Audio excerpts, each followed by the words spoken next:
And we're back to learning Illustrator in the year day 27. Let me show the difference between the corners and the caps. We create once more a rectangle with a stroke, and we use the stroke menu. If you can't find that, I've shown you in the last video. Go to Window, click on Stroke.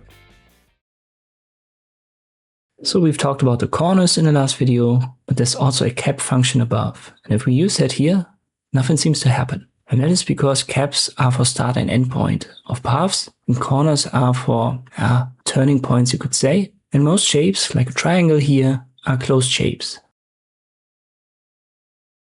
Rectangle obviously also, therefore they don't have caps. They don't have a start and an end point anymore. They only have these turning points. But what if we create a triangle like this?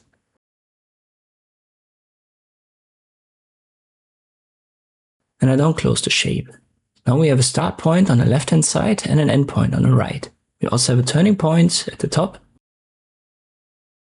And now let me select that. And now if I add a cap, you can see start and end point, so left and right point, they're being affected. And the one on top, this is still the corner. And this is what I mean by turning point. Whenever your path continues after a point was created, this is a turning point. And when the path ends, then you have a cap. For caps, we also have 3 options, just like we had with corners. The default option is the first one, which is called a butt cap. This simply means that the cap ends where our point ends. Then we have a round cap. This is going to round the end, so just like a round corner. And the final one is the projecting cap. And this simply means that the end of your stroke will be projected a little bit further than the point that you've created on your path. And that's the difference between a cap and a corner in Illustrator. Hope this video was helpful. Thank you for watching, and I'll see you next time.